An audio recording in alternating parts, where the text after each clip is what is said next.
I'm delighted to say that we have an expert speaker joining us tonight on the very interesting topic of the transforming tax landscape in Kuwait. And I have had a few discussions with the MAP committee members earlier about, well, is it too soon to be talking about this in Kuwait? We had an event last year where we talked about some of the things that were going on in the wider GCC region.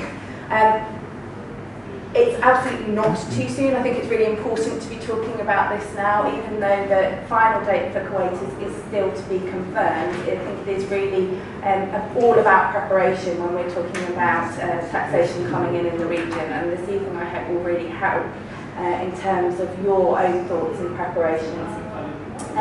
So while we've got Zoltan in with us, and thank you very much, Zoltan. So Zoltan is Director of Indirect Tax at Deloitte. I always struggle with saying Director of Indirect, but I love it, it's a job title. Unfortunately, our other speaker this evening, Pierre, who is from Thomson Reuters, had some issues getting into Kuwait, so he was unable to make it through the visa control this morning. Therefore, I'm going to do my best to take on Pierre's role and share his insights from a Thomson Reuters perspective. I have seen him present this particular session a couple of times. I will do my best to do it justice. However, before we get into the topic this evening, I just wanted to share with you a few updates from ACCA. These are both global and local. The first one is really the next step in our qualification changes, which I think those of you that attended our last CPD event will have heard a bit about where the ACCA qualification is going. A really significant milestone for ACCA was in September when we examined for the first time our Strategic Business Leader and our Strategic Business Reporting papers. The Strategic Business Leader paper is our first time that we've had a case study paper as ACCA, and these two papers are evolving in terms of how ACCA examines both the technical content but also the employability skills that are expected of professional accountants. So we are eagerly awaiting the results that will be issued later this month to see how those papers have been adopted in this region. I want to take the opportunity just to highlight to you that our Agm meeting will be taking place on the 15th of November. Now, for all members, this is a fantastic opportunity to have a say in your association. You can vote for council members as part of the AGM, and I would encourage you all to do so. And make sure that you can have a look at the different candidates that have put themselves forward for election on your council, because these members will be representing your views and being ambassadors for you in our governing body. The AGM itself is open to everybody either to physically attend in London, but also we do have remote access for that meeting as well.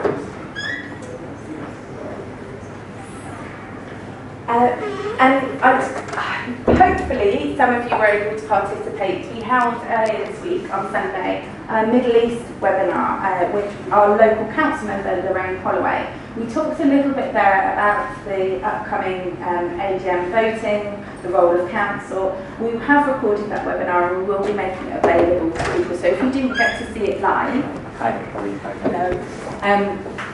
then please do try and log on and see, because it goes into far more detail than I will this evening about some of the things that are going on with ACCA, and Lorraine herself is speaking at it too. We continue to have quite a lot of research undertaken both locally and globally by ACCA, and I won't go through all of these, but I think one very pertinent to this evening was the final VAT returns report that we've done with Thomson Reuters, and this gave some great insights into the experience that so far happened in the UAE and Saudi Arabia, and I think it's in the perspective of lessons learned and mistakes that potentially could be avoided, and I will pick up on some of that in our discussions this evening. We also have a number of technology insights which we are sharing with you in partnership with Sage. The robotic process automation video series has gone out live. If you haven't received it, do let us know. It was sent via email. It's also available on the ACCA Lead YouTube channel, where we put all of our video content. And we will be doing more research reports on cloud computing at stage. So these have a local take on the global technology issues, which ACCA also has a number of research reports on, from initial coin offerings through to blockchain. And finally, just a bit of a plea. So as Malik was saying, we were having our members advisory committee meeting just in advance of starting this evening's CPD, and our members advisory committee play a very important role in guiding our activities here in Kuwait. We have across the region got 5 members advisory committees. However, the committees are quite small, and we have far more members that we want to engage with, and we don't want to miss the opportunity to work with any of you in the capacity of advocating ACCA. That could be through telling your story, and you can do that by logging onto the ACCA website, and there's some advocacy links on there. But also it could be working with you more closely here in Kuwait. Maybe your organisation is looking to offer some work placements. How can we connect you to students here in Kuwait that are on their journey? You might be an absolute expert in robotic process automation, cloud computing, or another topic, and want to work with ACCA on our global or our local thought leadership. And we always welcome your inputs and case studies to bring that research to light. You might also want to be up here doing what I'm doing. So if you've got a topic that you're passionate about, that you think our members would want to hear about, we really do want to get you actively involved in CPD events. Also, from our student perspective, for schools and universities, we know that having members come and talk about their ACCA journey, what it's done for them, how they progress through the qualification, really helps motivate and inspire students. Michelle did some sessions for us a while back, and we got absolutely fantastic feedback from the people in the room in terms of the insights they got, but also the motivation. And we're always looking for volunteers for things like that too. And finally, employer engagement. So, Mahmoud, I hope you don't mind me pointing to you as a fantastic example here. Yeah. At our last, I think it was at our last CPD event, or even one prior to that, we connected, and you talked about your employer and the potential that they might have in becoming approved. So we had a great meeting today, thanks to Mohammed connecting us to his team and his organisation to talk about how ACCA can work with employers. And we are happy to do that with any of your employers in the room too. That could be about them becoming approved, or about them offering qualifications, or merely just to show them what ACCA does and help them understand more about the qualification that you've got and the value that it brings. We will be sharing the slides from ACCA as part of the follow-up from this, so you will have that contact email address, which is the way to get in touch with us and share, if you would like to, your story or be more actively involved in our activities in Kuwait.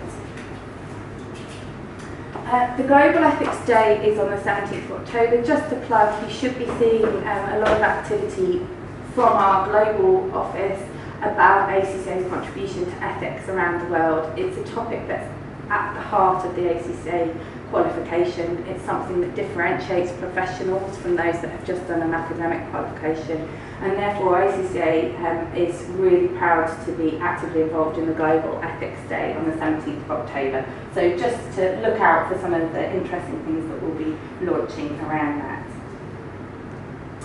Okay. Enough from me for now. When you next see me, I will be donning my Pierre Armand Thomson Reuters hat and outfit and doing my best to do his slides justice. But before that, I am absolutely thrilled to say we have a true tax expert in the room. Zoltan, as I mentioned before, is Director of Indirect Tax at Deloitte, and he's going to be providing an overview of the Kuwait tax landscape to kick off our session this evening. I do apologise because I don't have a clicker, so it's a case of going back to the beginning. So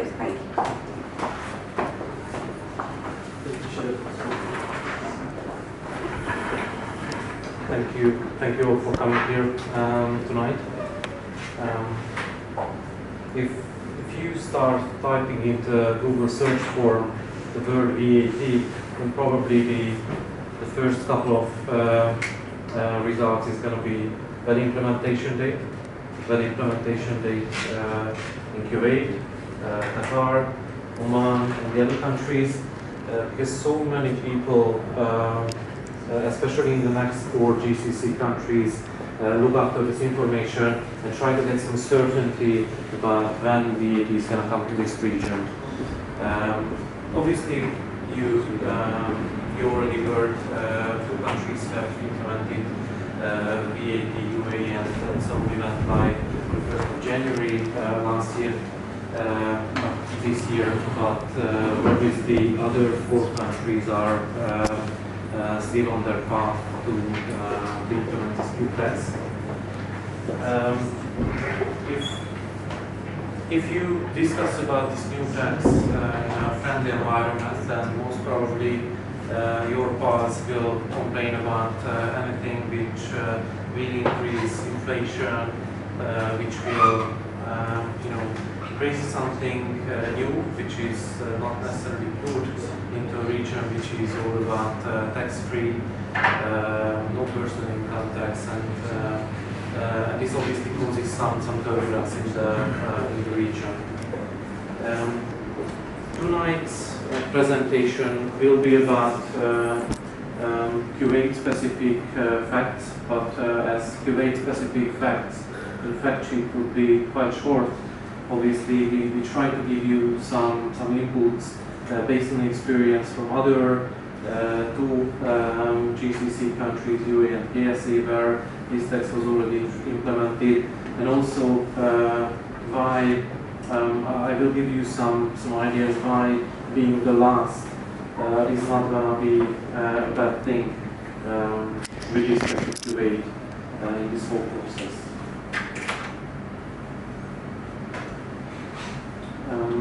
If you look at what has happened until now, all the 6 GCC member states, after many years of discussions, which were not actually publicized in the public domain, after many years of discussions, they signed off on the GCC framework agreement, which gives a kind of uniform platform to all the VAT implementations within this 6-member GCC area. That happened, some people say end of 2016, the actual signing date was in February 2017, and afterwards all the member states started working on their own implementation plan. The implementation plan obviously encompassed 2 different things. One, they had to deal with the hardcore drafting of the legislation, working out the new rules, coming up with a process how they will handle this new tax. The other, which was rather in the public domain, is how they struggled or tried to call their own people, the nationals, the expatriates living in this region, and how they try to raise their awareness about tax, what is the purpose, why they want to introduce it here, and how the public is going to benefit from this tax other than obviously suffering from the inflationary effect.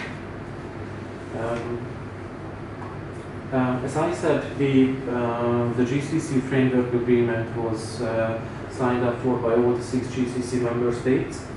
The legislative process is actually different in each one of these states, depending on the strength of the local parliament, depending on how they implement legislations. In some countries, it was a bit faster process. In some countries, it takes a bit longer. Obviously, Kuwait is one of those countries where there is a very strong National Assembly.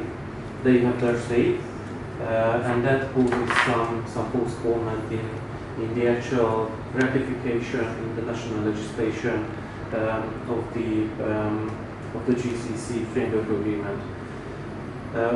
What we know right now, obviously, you might have read certain speculations in the press certain advisors wanting to generate work for them by way of publishing fake news. Some companies were more reluctant to tell anything and to the public, and what we certainly know is that the GCC framework agreement and the ratification process itself is going to be with the Kuwaiti Parliament in its fall session, so basically in October, November this year for approval and signing. But that's only the first step. So I don't say that once they ratify the framework agreement, it's going to be implemented the next day, because obviously afterwards they will have to work on setting up local processes, tax inspectors, recruitment on their side, to make it possible for Kuwait to handle all the VAT registrations and claims and collections, which is connected with this tax. But at least they make the first step towards the implementation, which is the ratification of the agreement. Why it's important is that although everyone says that I will believe in VAT when I see the actual local Kuwait legislation, I will not do anything by that time because I'm not yet certain what the rules are going to be. But it's actually not true. The GCC framework agreement tells 80% of the rules which will apply in the national economy. To simplify it, there are two sectors which cannot be 100% certain, not even 80% certain. It's the oil and gas industry and the financial services industry. Apart from these two sectors, most of the rules are already known because these are in the GCC framework agreement, and those set out quite certain arena based on which the local legislation is going to be implemented. Okay, anybody else? No. So if somebody was in the EU previously, more or less similar system works in the EU member states. There is one that's called the directive, which applies to all the current EU member states, and obviously each one of these states implement their own national VAT legislation. It's a quite useful experience to have seen that and having been there, because obviously you know that the framework agreement will give you some certainty on how these or those types of supplies, services, goods, movements, imports, exports will be treated. But I can just warn everybody who is used to the European VAT legislation and the rules which were already established for more than 30 years over there, that the GCC framework is going to be different. There is one simple reason.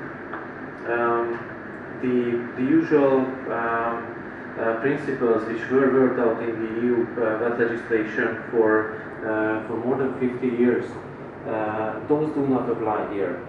If the government here in the GCC wants to defend the interest of certain sectors, they want to defend the interest of nationals, they want to work out rules which are favorable for one specific company, let's say, because that's a company that contributes to the national economy to a great extent. They can do whatever they want, and that's what we actually have seen already in the UAE and KSA. Whenever the public was outraged that the education services in Saudi will be 5% rated, and there is going to be an increase in the schooling costs and tuition fees for the children of nationals, they just simply implemented a totally different regime for them. So it's just a warning for everybody that you should not rely on any implementation experience from the EU, from Malaysia, from India, from other parts of the world. These are useful, but this will not give you an absolute certainty on how the rules are going to apply. Which is for sure that there is going to be a 5% flat rate. That's going to be the general rule, which is, I would say, not too bad. My country, Hungary, applies 27% flat rate for general goods, also services. So you can imagine that there is way forward for the GCC as well. And there are only certain exemptions and zero rate payroll. As I said, two countries already went live 1st of January. They have a final VAT law. They have implementing regulations which were issued before the implementation date, and that's the point where I want to stop. So if you have followed to any extent how the implementation went on in Saudi and the UAE, they followed totally different rules. In the UAE, the authorities and the ministry started making awareness sessions as early as in April 2017, so 8 months before the implementation. But they have issued the last piece of legislation on December 28th, so basically 3 days before the went live. Saudi was on a different route, so they have issued their legislation in July and in August in 2 parts. But afterwards there was not much communication from the authority side, and the awareness sessions rather started the beginning of this year and not last year. It seems that the region rather wants to let taxpayers work with advisors to make sure that they are prepared for this new challenge. Obviously they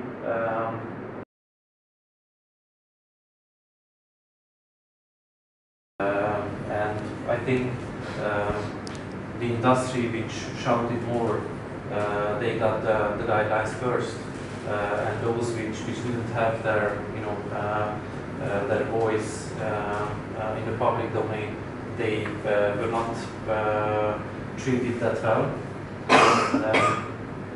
But as you see, these two countries follow totally different routes with respect to the implementation timeline.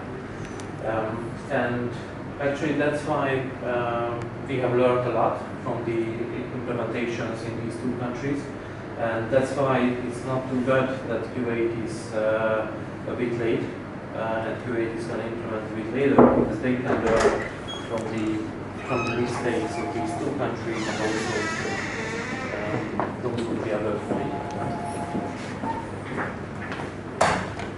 Implementation timeline is expected to be in 2021, but that's again something which is not on the ministry's webpage. This is not publicized.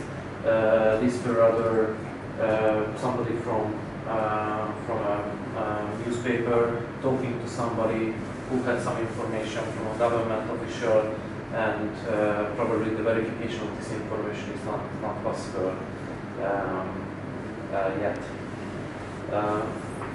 In terms of other countries, you will see that Bahrain is actually committed himself to implement the 81st of January next year. They have already done a lot of work, because they put out a Twitter message from the finance ministry that we will implement VAT by 1st of January. The legislation is nowhere close to issuance, although there are some reports that the Parliament is actually debating the legislation. For Oman, I actually haven't had a chance to update my presentation, because there were quite recent news, actually a couple of days back, on the Omani implementation timeline.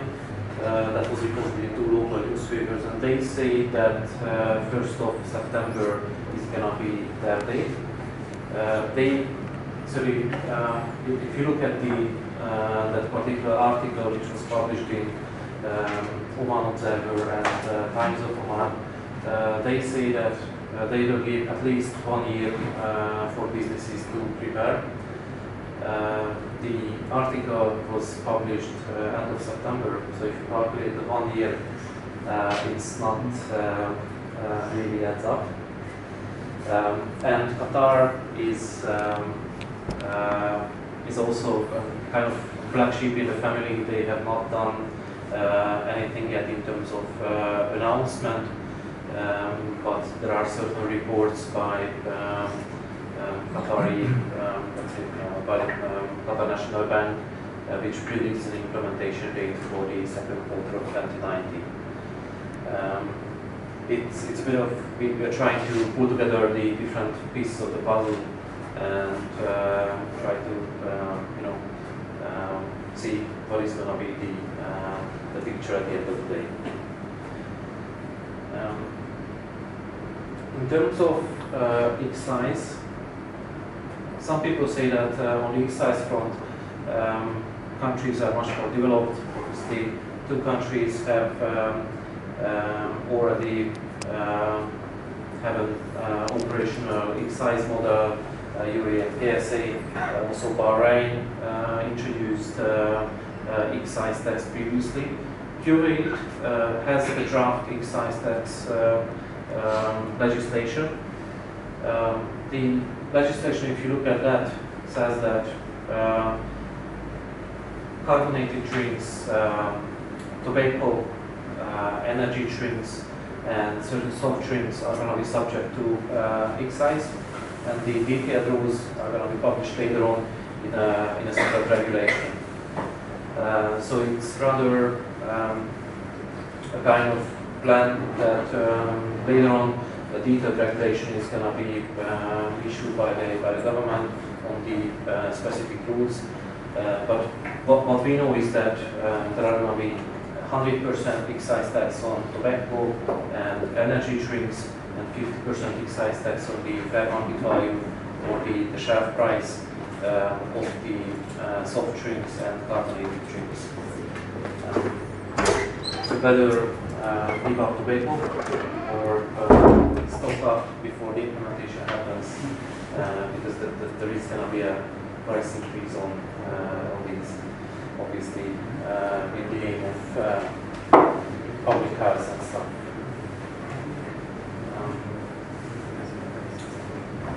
Let's discuss what was in the past couple of months in this year in the UAE and KSA. If you look at Gazat or the UAE Tax Authority's website, you will see that they have been built up gradually. There are many guidelines right now on these web pages. As I said, at the time of the implementation, it was not so well in terms of the available guidelines and information. But obviously they managed to set up a VAT registration frame for businesses, how they can register online, how they can handle submission of VAT returns. So that's something which they have launched before the implementation date, obviously. Right now, the Saudi website, I would say it's a bit more developed. They have actually engaged quite some different service providers to develop the web page. Also, they have used somebody to develop an application to them. The application is quite funny. You can actually, or you could actually report anybody who was not charging VAT on their invoice after 1st of January. Or you could report somebody who you had a price discussion with, whether they can increase the price by 5%.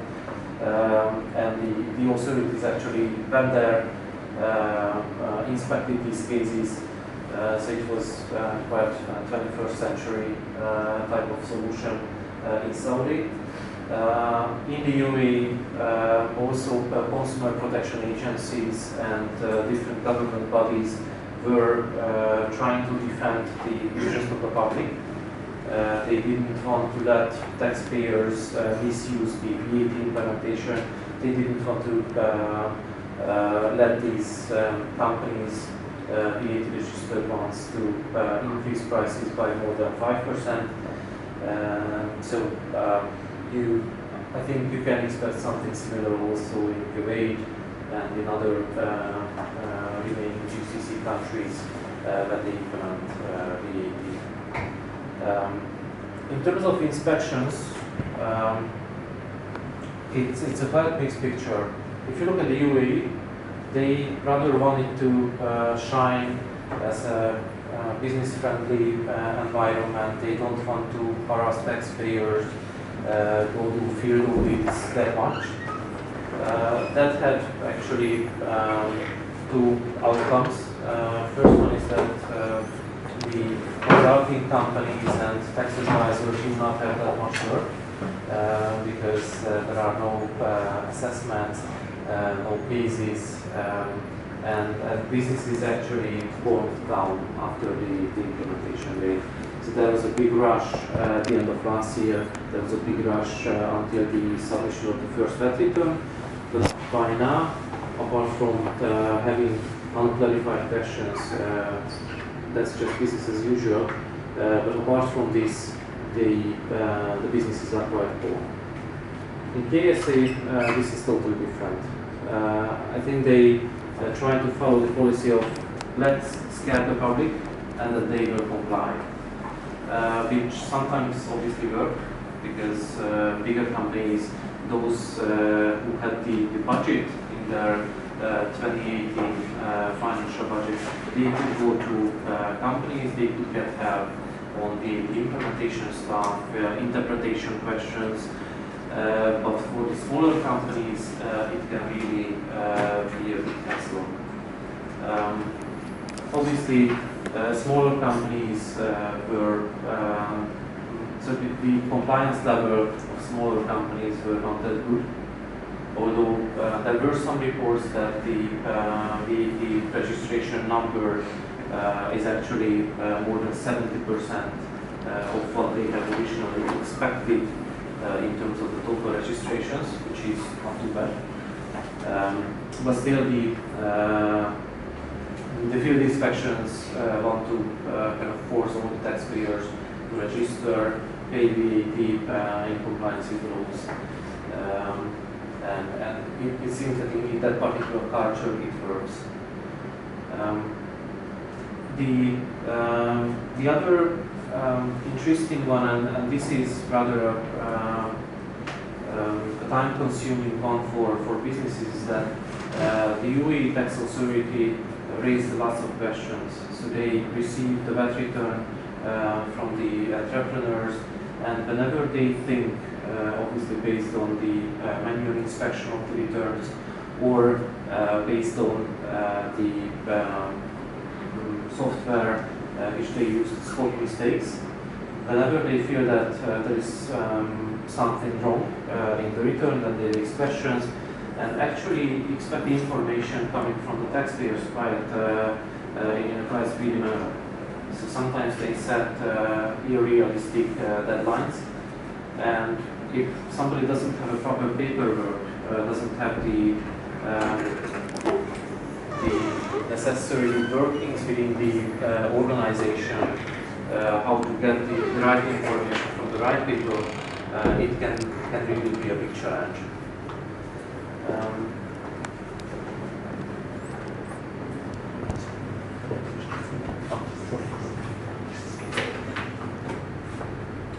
And that actually resulted in many objections and appeals in the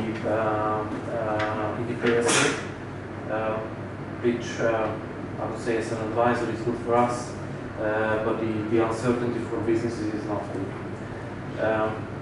In terms of later stages, we will see how we can actually defend taxpayers and their interest later on during the court procedure, because if you look at the current knowledge base and current manpower of the local courts, also the tax authority, they might not be 100% up to speed. Obviously, tax is new to them also, so it's quite uncertain how these cases are going to end up at the court. Some headlines. The interesting one is that for Kuwait, we didn't really find any reliable headlines which you can post here. But obviously this gives you kind of indication that the thoughts of the public are what really was interesting for the public in terms of the news. Obviously, the level of compliance, the implementation date. For Saudi, we have seen a number of articles dealing with how many cases they have made, how many assessments are going on, and part of that was actually part of a communication campaign of the local tax authority. Because obviously, if you are just making assessments and this only remains a kind of whisper from one company to the other that there are assessments, we should be ready, we should be compliant. That's not sufficient. You have to publicize it, and you have to make people aware that these are going on. In terms of the VAT readiness of companies, and this one is particularly interesting. There were many different ideas about how much time actually companies need to get ready for VAT. We are now dealing with many companies. We are seeing their implementation timeline, and I can say that the implementation timeline can vary from 4 months to 24 months easily. The usual difference between the speed of the organizations is obviously the IT system, whether they have a proper running SAP, Oracle, whatever IT system which is up to speed and which already has a text module which they can activate for purposes of dealing with this text, but also how the communication channels are worked out in the organization, especially big companies. Sometimes it seems that they do not speak with each other, even if that's a big national oil group or that's a big financial services group. They just really don't communicate. And obviously, the bigger problem, and that's not just a problem here in the region, but everywhere in the world, is that the recognition of tax people is very low within the organization. If you have a tax manager within the organization, and that person asks some information from either IT or finance department or from any other department, there is very little chance that he will get this on the first shot. And that's where actually the culture in the organizations will have to be a bit more mature when they are dealing with these tasks.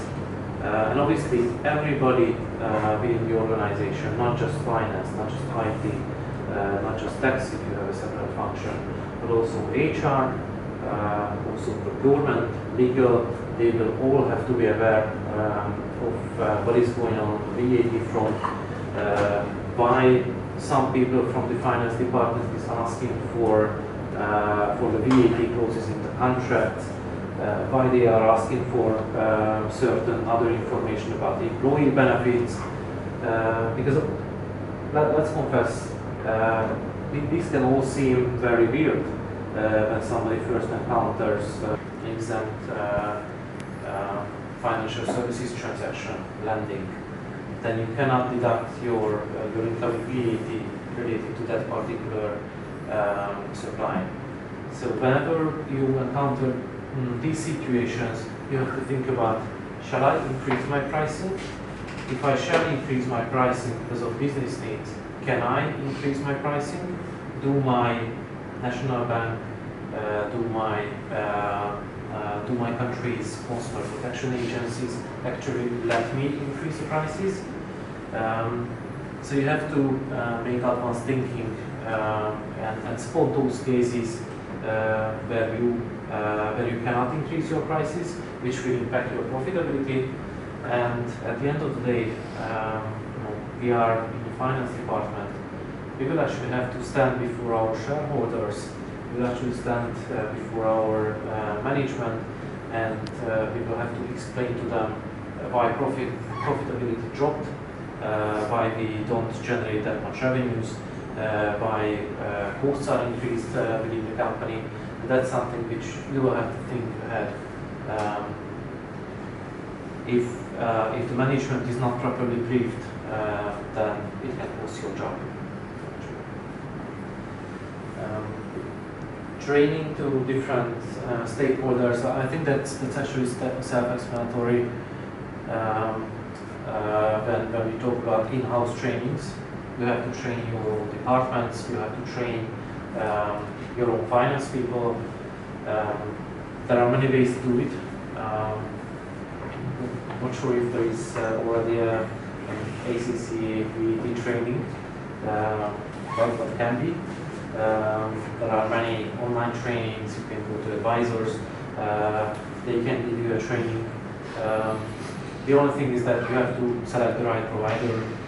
You have to apply the right content for your people to make sure that they are actually applying the laws and regulations properly. Training, sometimes you have to give not only to your own people, but to your suppliers. Especially bigger companies which have contacts with smaller subcontractors, suppliers, they can suffer a lot with educating all their suppliers because small companies, at least some of them or the majority of them, might not be ready by the first day of the implementation. And as a big company who wants to subcontract certain works to these companies, you can do two things. You can either try approaching them one by one or in a group via informal communication channel or with some official communications. You can actually inform them that VAT is coming, you should be ready. If you are sending invoices after the implementation date which are not 100% compliant with the law, that's going to be rejected and you are not going to be paid. And I think that's the harshest part of all these negotiations, because everybody who performs the work, they want to get paid once the work is certified and the parties agree that this has been completed. Now that VAT is coming, there is going to be a certain tax requirements. That's obviously going to be changing because if you don't tell to your supplier that they have to provide you with a proper VAT invoice, then you will not be able to deduct the VAT which the supplier passes on to you. So that's your vital interest to start these negotiations with your suppliers early. I don't say that you have to give a formal training to them, but at least you have to prepare your organization legally, contractually, and also communication-wise to make sure they can reject improper invoices and the supplier is not actually going to stop work after the first invoice is not being paid.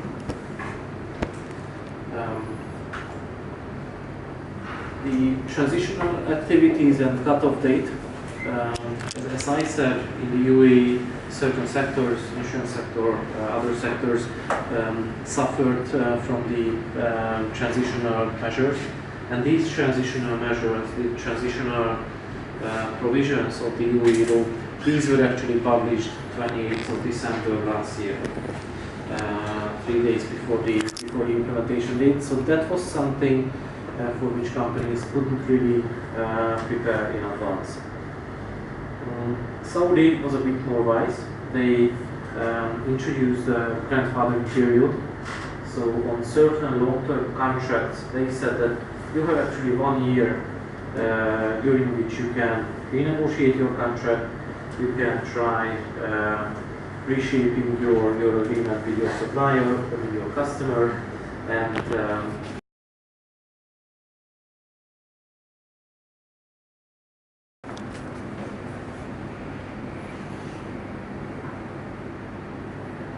that's some of the timelines which you can calculate with.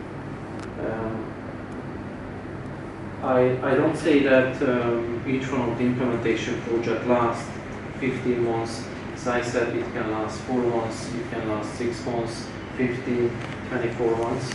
We see companies which are still not yet ready, mainly because of IT implementation problems. But this is something which, if you launch the implementation right now, you can, in a very good pace, do the implementation within a 15-month period. If you look at the project schedules of different service providers, some companies who are doing web implementation projects at clients, they are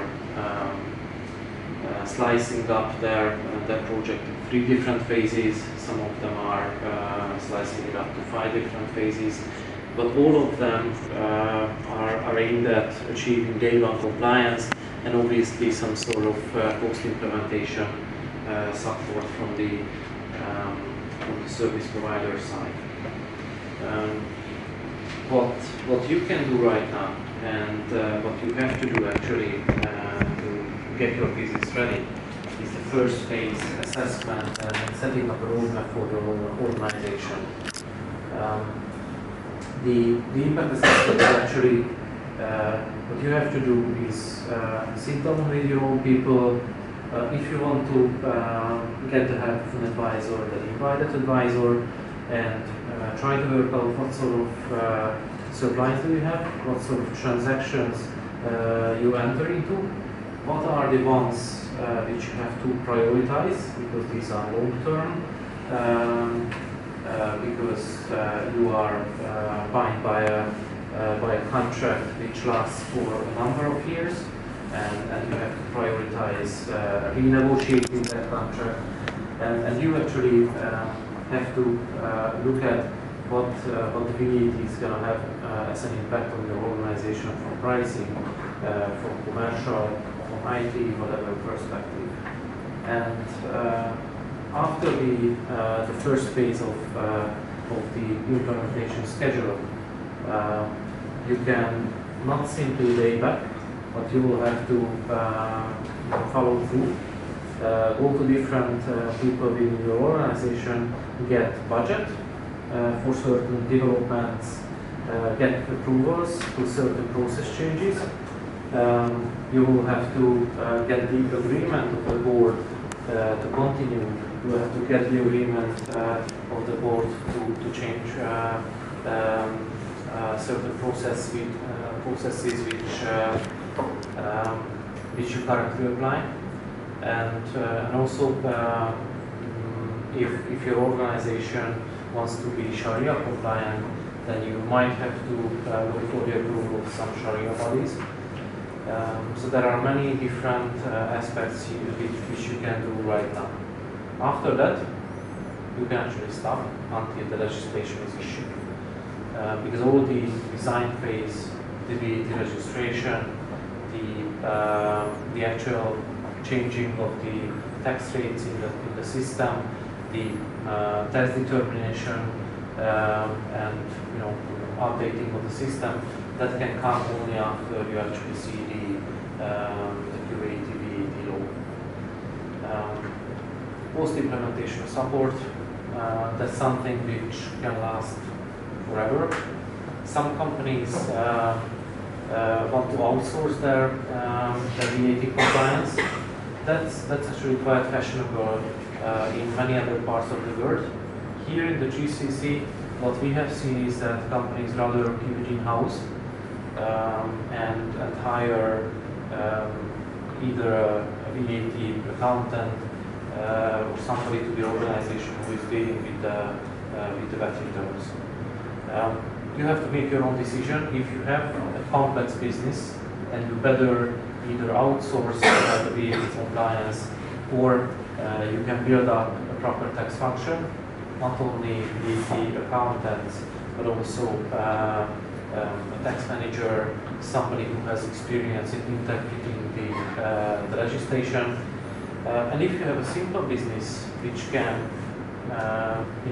set up once and your business is actually stable, you do not do new and strange transactions every day, then you can just do it dealing with in-house VAT compliance on longer term. I don't want to take the opportunity to advertise Thomson Reuters product, but obviously there are a couple of products on the market, and especially one which is very good in the Middle East. This is Thomson Reuters one source solution, which can handle big number of different VAT registrations, different companies, and can provide a one-stop shop for VAT compliance. Excellent. So, any questions? I hope I have not scared everybody away from. That was great. You are reading QA tomorrow. No, that's excellent. Thank you very much. So we just want to give you a token of appreciation for sparing your time to be with us this evening, and thank you very much. So if everyone can join me in giving Dalton a round of applause.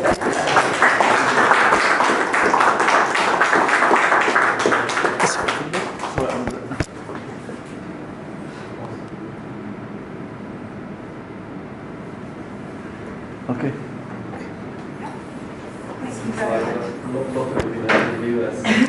Unfortunately, it's not quite as valuable, I don't think, as a luxury room. So, thank you.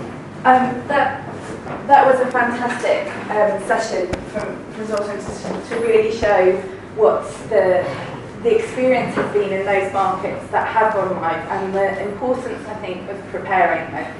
Again, contracts comes through so strongly. Looking and doing an assessment of any contracts that you currently have in your organisations that already go into that 2021 timeline, and seeing how you can actually work back and renegotiate those contracts and include a VAT clause. And I've had a number of discussions about, well, is it too soon? Do we need the legislation? We're not going to go till 2021. Actually, we might not go at all. I think the very, very strong position from all of the governments across the region is that there is so much financial value in them implementing VAT. It will happen.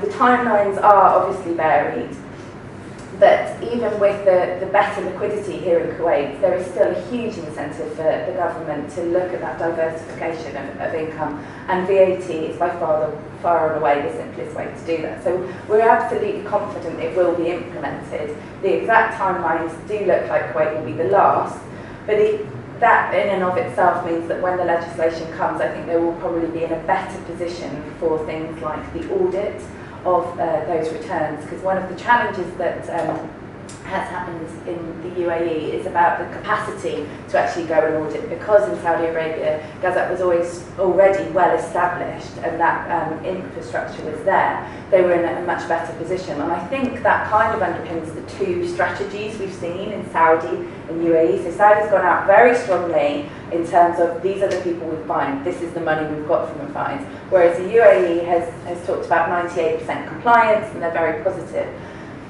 To be clear, when they're talking about compliance, what that means is people have registered and they've filed a return. We did a piece of research with Thomson Reuters about filing first returns, and the overwhelming feeling was that to some extent, people are waiting to be audited to be sure that they've done it right. And that not that they want to be audited, but actually that true assessment of the quality of the returns is still pending. So I am now going to do my absolute best to give Pierre's slides justice. So for those of you that joined a little bit later, Pierre has had to send his apologies. Unfortunately, he wasn't able to get into Kuwait. There was a slight visa issue, and therefore I am going to do my best to talk about the transforming tech tax landscape. My caveat is I am not a tax expert. My hope is that having heard Pierre do these slides a few times, I picked up some of his insights along the way, and I will do my best to do them justice. So in terms of what we're going to cover, I think we'll skip over the lessons learned, because actually Zoltan really covered those in depth, and we've got a lot of information on that. We're going to try and focus a bit more on the system side of things, and alongside that, look a little bit at what are the technologies out there. And at the end, actually think about the longer term tax landscape globally. And that's important for this region, because we know that this is a region that doesn't follow, it leads. So in all of the countries of the GCC, we see that when there's things being done, it's to be the biggest, the best, the largest, and leading the world in terms of all sorts of developments. And therefore, as we see new technologies coming into the landscape, the likelihood that a new tax regime in Kuwait would be able to leapfrog the experiences of the more established VAT regimes is highly increased. So, to use a kind of analogy, if we look at telecoms across Africa, it went from straight, no great telecoms infrastructure to mobile phones. It didn't go via landline. It went with the technology and jumped straight to the latest technology, and that potentially is where Kuwait will be, because actually it can wait and see what's coming in. So we're going to talk a little bit about e-filing and some of the things there as well. So we know actually very few organisations were ready, and certainly some of the other anecdotal evidence that I have, and I've been noting it down and remembering some of the stats that Pierre was saying last night when we were in Qatar. He knows of one organisation that was unable to issue any invoices for the first 30 days of 2019 because its systems weren't set up to issue a VAT compliant invoice. And every non-compliant invoice that is issued incurs a fine. I think it's 5,000 dirhams per non-compliant invoice. So for a whole month, they were unable to issue any invoices, and that was purely because their systems weren't set up to be able to put them out. So that's almost the flip side of some of the examples that Zoltan was talking about, where you're at risk of not getting your supplies because your supplier has not given you a compliant invoice. In terms of again, reinforcing the value of why you should start early, is that those that had no issues had started early, and as much as 24 months, particularly for large, complex organisations. The key stakeholder engagement that Zoltan talked about, so boards being aware of the urgency and understanding, and that awareness building is something, again, that can't start soon enough. The examples of UAE and KSA are very relevant here in Kuwait when you're there trying to galvanise your organisation and going back to your contracts team and talking to them about these things. The quick and dirty fix example is that I think one of the challenges when we think about this region and the systems that often organisations have in place, if they're legacy systems and not necessarily from the larger suppliers like Oracle or Sage, they weren't built for tax. They don't even have that capability within them, and therefore it's a real challenge to try and bolt something on or into it, or the IT team to build that. So what Pierre was able to share last night was quite a few specific examples of clients who have tried to fix something, invested a lot in a quick fix that hasn't quite met their needs, and therefore they've not only had to reinvest even more money because they didn't go through the full process properly the first time, but they've also been liable to put some fines during that intermediary period. So the longer you give yourselves, then the better chance you have of having the right systems and processes in place. And I'm going to come back to this point again and again about the data, because ultimately that is what a VAT return is all about. It's about getting the right data out of those systems and having systems in place that can simply tell you the correct information to be able to do the return. That's dependent upon the tax code granularity, and we're going to show a couple of examples of tax codes and the number of tax codes that really are required in order to be able to get the right level of detail back out of the system to be able to do the return. What I can share is it's definitely more than 6, but I think some of the numbers you see might be quite surprising. And then from a technology perspective, I think Pierre's experience is it looks too good to be true, then that's generally because it is. An investment is generally needed in getting the software up to date, but it's an investment that will pay off in the long term, and also in terms of the risks of non-compliance and the costs associated with that. I think the value of making sure your systems are up to date is very important. So again, I think this is looking at another way of showing the timeline. So how long could it potentially take to get VAT compliant? And as Zoltan very clearly stated, it does depend on the complexity of the organisation. And I think it also depends on the sophistication already within that organisation. So some of the large global multinationals, really their tax expertise was already there, their systems were built for it, it is flicking a switch more or less for them and just doing a bit more of analysis. For other organisations, and where we've seen particularly some challenges is with large family-owned groups, which can have quite complex structures and group structures, and trying to understand that and different systems across all of those different entities. So Zoltan talked about the impact assessment, and I think this is the thing that can be done now and doesn't go off. It can be updated, and once you've got it, you are then already in the best possible position for when the legislation comes out to be able to implement as quickly as possible. And you are at much less risk of being caught out as some of the UAE and Saudi firms were. So,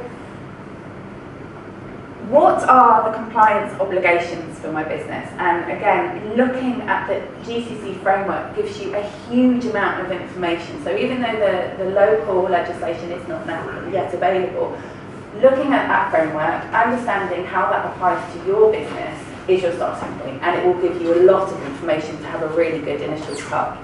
And from that, you can see, well, what could be my business VAT risk? And you talked about contracts as being quite an obvious one there. All of this. So here, and it is quite small, it's just an example of some of the transactional mapping that an organisation's done. So it's actually looking here and it's saying, right, okay, so we've got prepaid rent, that is a purchase of services. The description of that is it's a rent for a store, factory and labour camp. The supplier type is a KSA supplier type, the place of origin is in KSA, the place of consumption is in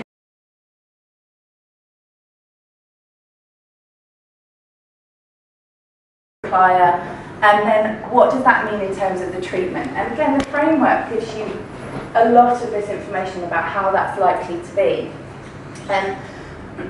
Really important when you think about something like rent is one of the issues that came up in the UAE was a mixed-use building. And what does that actually mean then in terms of the initial sale and then subsequent sales of it, and how is that for tax treatment? And that's something that's had to be clarified over time. Other examples of things that can be a little bit more complex when you're thinking about your organisation could include things like company cars. Now, company cars are also used for personal usage, then actually they can't have the VAT reclaimed on them, or telephones. So if someone has a company mobile that's also using it for personal, what does that mean about the treatment and how that will be applied? So going through all of the transactions and having this thought about the different payments that are being made or the supplies that are being made and what does that mean for them, is the starting point of the process from an IT perspective in particular. So when we're talking about tax codes, what we're saying is it's a unique reporting identifier of all VAT treatments in your system. So it's saying you can see exactly what treatment needs to apply to the prepaid rent, or to the mobile phone payment, or to your suppliers that you're going at. So every single business scenario and transaction type needs its own tax code. And the more tax codes that you have, then the more detail you can get back out of the system. And that's important because actually, at the moment, the VAT framework here in the GCC is one of the most simple. It's often talked about the EU, and there's so much complexity within that VAT framework. The likelihood is, and I think we've already seen, as a VAT system it evolves and matures, then what you will be required to report on will change. So the more detail you can get out from the start, the better positioned you are if the system then subsequently changes and you are being asked to report in a slightly different way or in different details. These were the numbers that I thought might be quite surprising to some of you. So UAE VAT law requires up to 157 tax codes. And KSA is 69. Key difference between why it's so much more in UAE is because of the by Emirates reporting. So you have to be able to say whether your supplier purchase was done in Ras Al Khaimah or Dubai or in Abu Dhabi. So therefore you need a whole different set of additional codes per transaction type in order to be able to report that accurately and be able to be confident in your return that you've allocated the tax treatment appropriately by Emirates. So that does make more codes. But even in KSA, it's 69 tax codes. And I think that surprises a lot of people about that level of granularity. Now, not every organisation is going to need 69 tax codes, but a lot of people talk about having 6. Now, there's a big difference between the 6 and the 69, so there's probably somewhere in between that your organisation is going to land.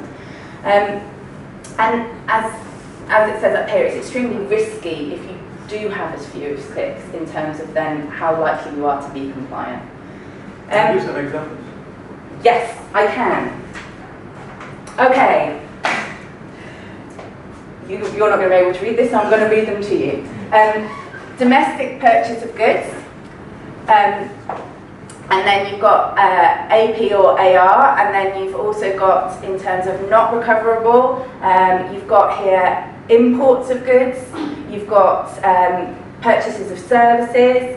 Here you've got it by different Emirates, so you're saying, for example, domestic purchases of services which might be in UAE or, in Dubai or in Abu Dhabi, or services purchased from a GCC supplier, services purchased from a non-GCC supplier, import of services not recoverable, intra-VAT group purchases. So you can start to see here, and this is just a bit of an example, and I do apologise because it's not my slide I'm talking to. If it was my slide, I'd hopefully be able to give you even more depth on this. So down to the level here, so you've got import of goods, not recoverable, purchaser under VAT exemption business, payment in the VAT return. So it's that kind of level of detail that if an organisation has that, then your tax return is going to be much simpler when it comes to it. As I say, we'll share these slides. This is just an example of some of them, and I know that Pierre is also very, very happy to talk to people. He was really quite disappointed that he couldn't be here himself this evening.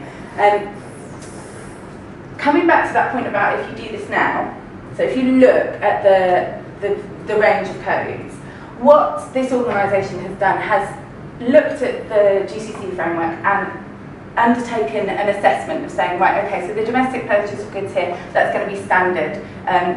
The domestic purchase of goods here is 0 rated. There you've got exempt, so that's 3 codes of domestic purchase of goods, three different ones.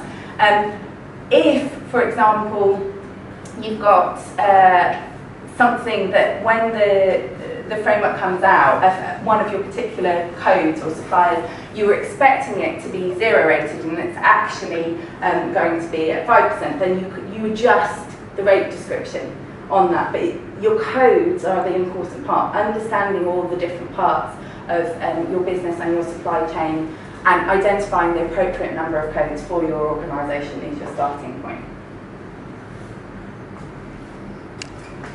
This, hopefully, fairly familiar. This is a fairly standard sales purchase order process in the current no VAT environment. So you're raising your POs, purchase orders, they're being approved, the goods shipped, services, the goods received, the services delivered, the invoices processed, and the receipts, payables, and it's posted to the ledger. When you add in VAT, it becomes a lot more complicated. And there you're looking at all of the different steps in terms of then the reporting. And this, depending on the legislation, is either going to have to happen on a monthly basis, might be a quarterly basis. But once it's implemented, it's forever. So it's not that it's implemented, you do it for a couple of months, it's constant. And being able to get the data out to do these steps of the process is the key point about the technology and where the technology comes into this.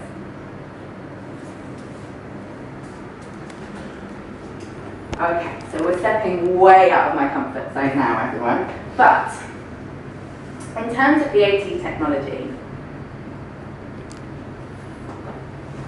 ideally you have a tool that is able to combine GCC VAT content, the company-specific scenario, and tax case logic in a simplified way for you, so that what you get out at the end of it is an automated VAT determination and reporting. Now that's all built on how well you have mapped your organisational processes to start with.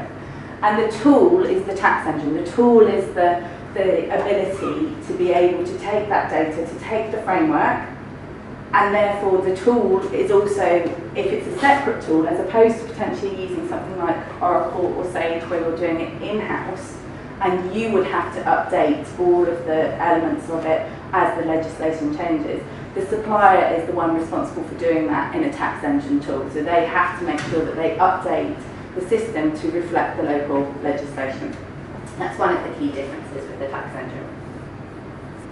And this is how it would then fit into the other systems in the organisation. So this is looking at a separate tax engine, and the value of having the separate tax engine, as I'll come on to, is more about the future-proofing. So the notion that this will be updated and would reflect any legislation changes, and then would make sure that the data that you're putting in is updated and reflected appropriately. But it needs to be able to get the data from different systems. And one of the challenges, I think, in many organisations is the quality of data, the multiple places in which it's located, and how you actually then effectively use that. And tax engine is not the only way, so you can use the existing systems and be able to use the data to get a VAT return. But we have seen quite a few organisations, particularly in the UAE, resorting to Excel as a means of actually then calculating what their VAT return is going to be. Now that's incredibly risky, and it's also incredibly time consuming. But particularly for smaller organisations, I think that's one of the things that they've looked at.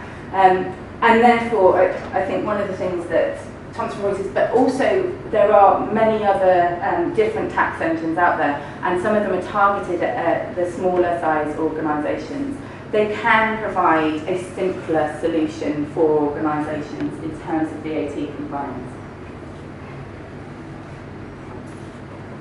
And this, in essence, would be a very nice end output of what the tax technology would be able to produce for an organisation. So in terms of calculating, in essence, the return. So here it's saying in absolutely tiny writing for you, standard rated supplies in Abu Dhabi, that's the amount, that's the VAT amount, there's an adjustment column if it's necessary, standard rated supplies across all of the different Emirates. and then tax refunds provided to tourists under the tax refund for tourists scheme in there, supplies subject to the reverse charge provision. So it's got the key elements that are required to be submitted via the return, and it's put in there and it's populated.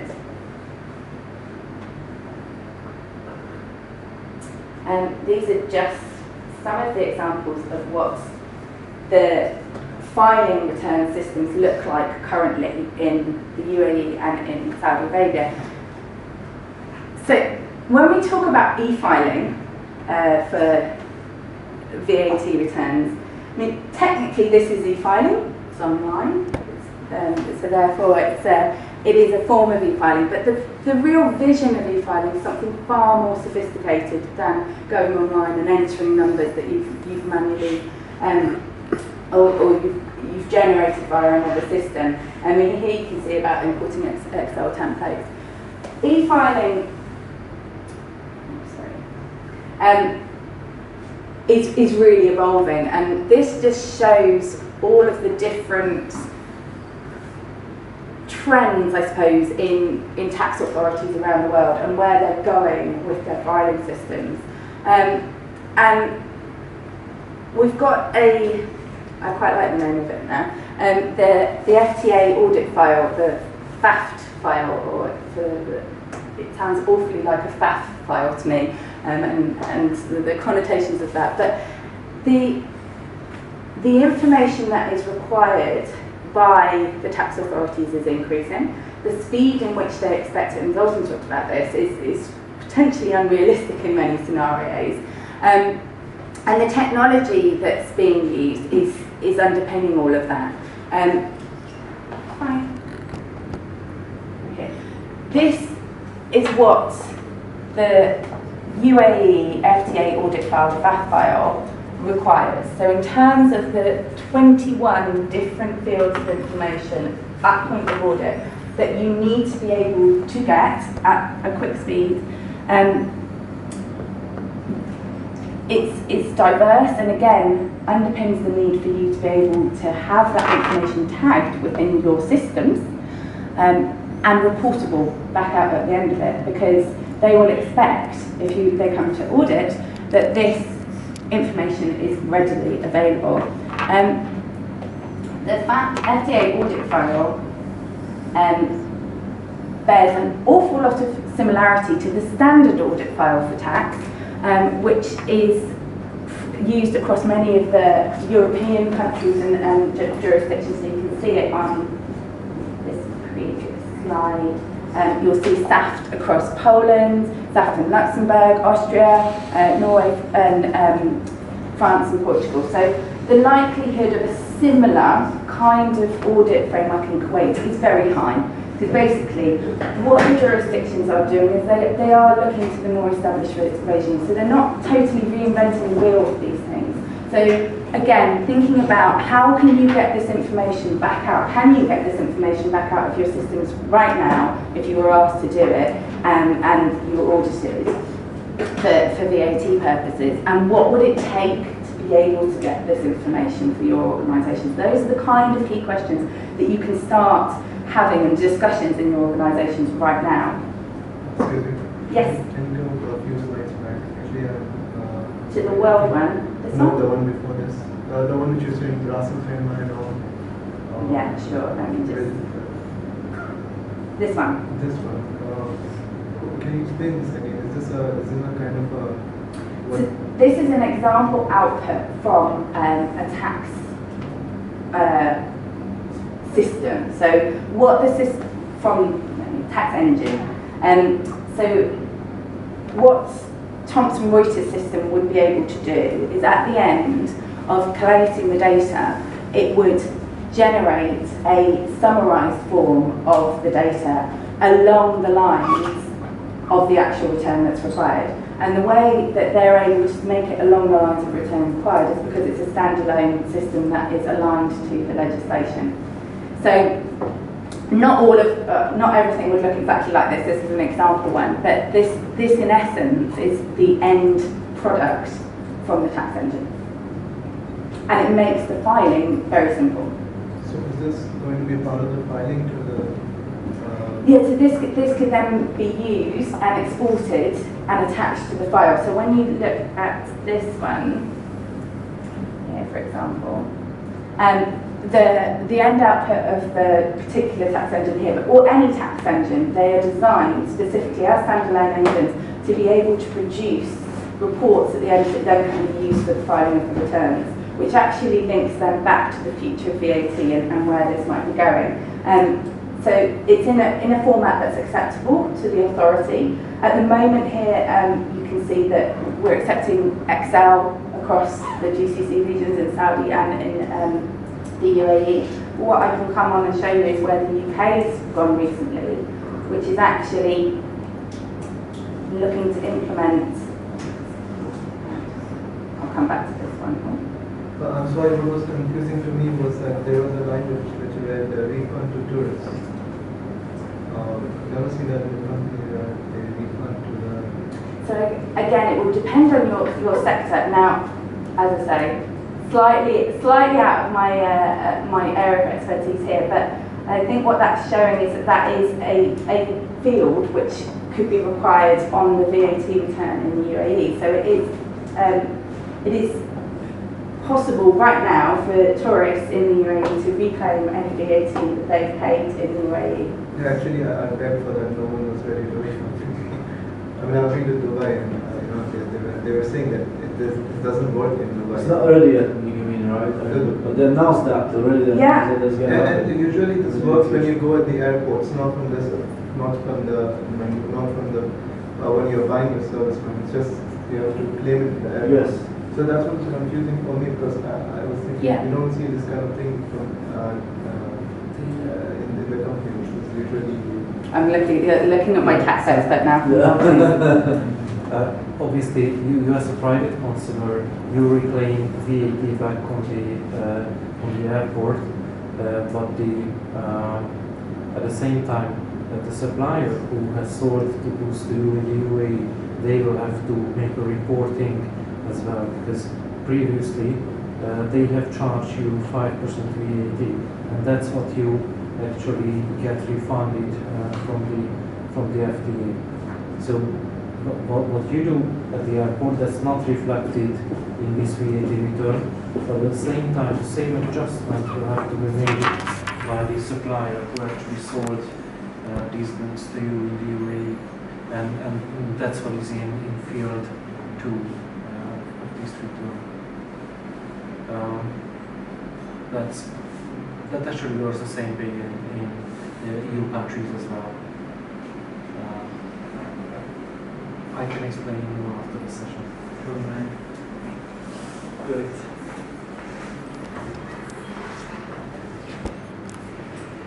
So let's just pause on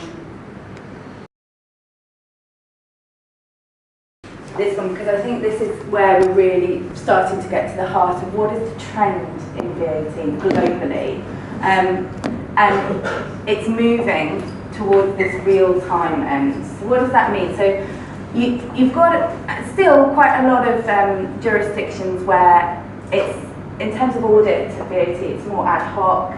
It's able to see far more of the transactions that are happening, and they're going to be able to identify the VAT that's liable from that. But what still underpins all of that is the data and the reporting that the companies can do, because if it's not accurately captured and coded, then it will still lead to issues.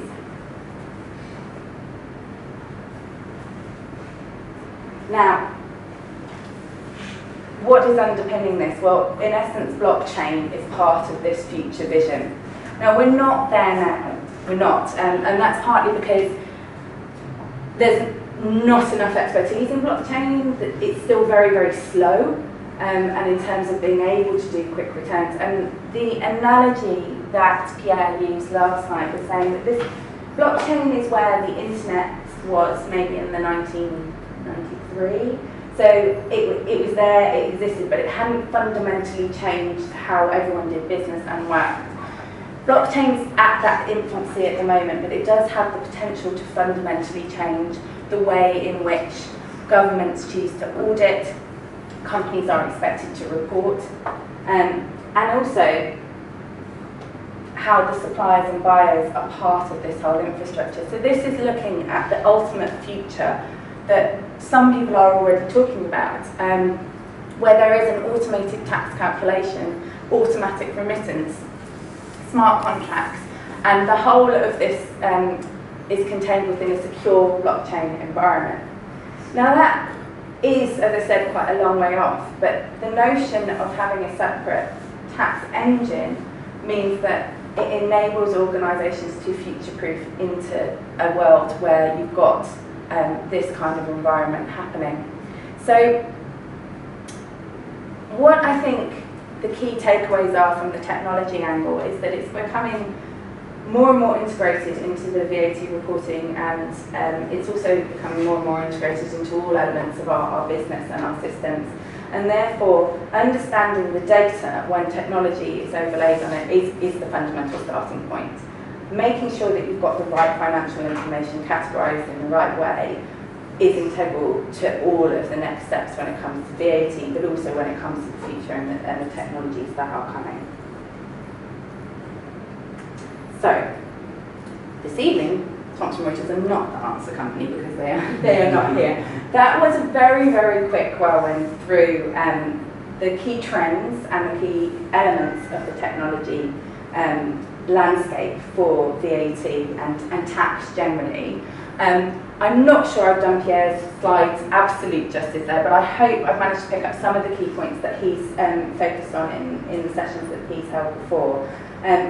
I'm going to open it up to questions, but I'm not going to promise that I'm going to be able to answer them, but I'll capture them if I can't, and I may look to my actual expert in the room to also assist me.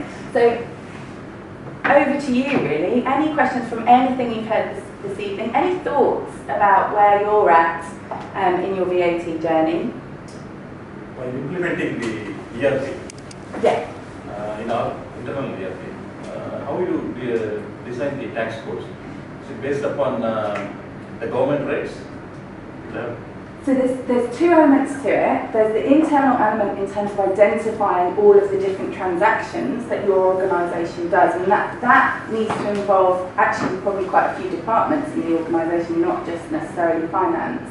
Then the amount that you apply to it, at the moment here in Kuwait, it would only be the framework agreement that you could refer to, which would be a really good starting point to say what generally would be the rates that are expected to be applied to certain types of services and goods. And then, once you actually get your detailed legislation from the Kuwaiti authorities, you would go back and you would assess, have you made the right adjustments, or are there any differences? So we heard a little bit about the very last minute impact on financial services banking in the UAE. I think that one really was unexpected and had really big consequences, particularly because it gave 2 days to these organisations to prepare themselves for all of the impact. But actually, that is unusual and slightly less likely. So, GCC framework, and also getting the relevant elements of your organisation together to map out those tax codes too. The other thing that Pierre talks about a lot is about the need for very close dialogue between IT and finance, because ultimately, if the IT team go off and create something, procure a solution, adjust and amend the current systems that you have, and come back to you and present it to you and say, right, here you go, you said these codes to me and this is it, and you can't get the information you actually need back out of it, then you're still completely stuck. You're still going to have to do workarounds. And that might sound unlikely or ridiculous, but actually it's incredibly common that there isn't the ongoing dialogue between the finance team and the IT teams during that implementation phase of any IT solution. You need to be checking in with them and saying, right, okay, so what would this give me at the end of it? Is that the information that I need? Have you fully understood the requirements that I'm giving to you from the outset? And I think that really, out of the whole organisation, IT and finance are probably the two most critical stakeholders. But equally, you've got people, the AP clerks who are putting in the invoices. If they're selecting the wrong codes, again, garbage in, garbage out. So they need to be educated and trained to be sure that they understand what the different codes mean, where they should be applying them. So it is, I mean, Zoltan covered it really well. It's about bringing the whole organisation on the journey. Any other? What about the integration between the separate tax engine with your ERP? Because now if you have a separate tax engine, a separate software running for your tax calculations, it would still require some sort of customization on your ERP. And then it might be, is it compatible with each other? Would it be possible to integrate those softwares? As long as you're customizing your ERP, I think you can basically customize it to the level that a separate tax engine would otherwise. I don't see why a person would basically go for a separate tax engine rather than customizing their own ERP. I think one of the key reasons would be the updates. So I think even in Saudi Arabia already there have been a number of adjustments and updates to the legislation that have impacted them, what codes apply or what the rates are on the different codes. My understanding of the tax engine concept is that they are generally designed particularly to integrate with some of the most common ERP systems. So for example, Oracle and Sage, they're designed with that in mind. And as I say, the onus then on the tax, the difference with the tax engine is the onus is then on the supplier of the software to make sure that from a framework perspective it is updated, and then it's not about the organisation having to go through and adjust their systems and update them to reflect changes in the legislation. Pierre would probably have been able to give you a better, a more detailed answer to that, but that's actually something with the sites you have his contact details as well. It's something I know he'd be really happy to talk to you about with absolutely no obligation on any part, because he's very accommodating in his time as well.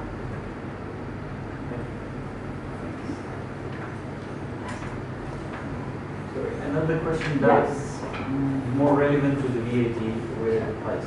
Now we're talking about the blockchain, and some of us might be aware of the cryptocurrencies. And a friend of mine is actually working in such a firm that are basically trading cryptocurrencies. What about those? In UAE, I understand there are a few organizations that are also doing the same thing. Basically, they're trading of the cryptocurrencies. Are they eligible for that, or still the governments are silent about all that cryptocurrency scenario? As the cryptocurrency is going to be the fee payment method, in this particular example, obviously this is subject to VAT.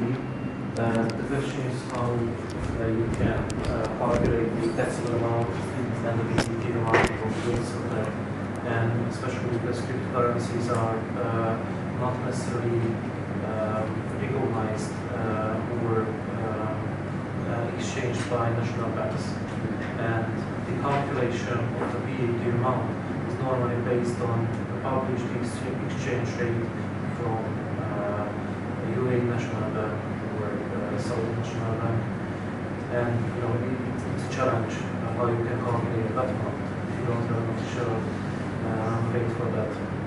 Right? The VAT does not look at the method of payment. They rather look at whether the transaction has happened and is there any fee paid for that. This is a cryptocurrency stuff. It's still subject to it. Yeah, because it can be a general trading company and they're dealing with the cryptocurrency. So a general trading company might, or actually it's quite clear, you can say that a company, any trading company would have to basically have returns, VAT returns on their business. So their particular business will be dealing in cryptocurrencies, buying and selling of cryptocurrencies. They might be keeping some profits off it or some commissions off it. So yeah, as a broker, yeah. Yes, but there are two different cases. One is when you sell a traditional product and the customer is paying with cryptocurrency, and there is another one when you actually trade in cryptocurrencies. So you are an exchange service provider. So the margin-based services, these are normally taken as exempt financial services. I can't 100% address your question whether the trading actually in the cryptocurrencies is a normal exchange of currencies for financial services purposes. I would think that as they are paying, they try to gain on the margin, then these transactions would be accepted. Thank you.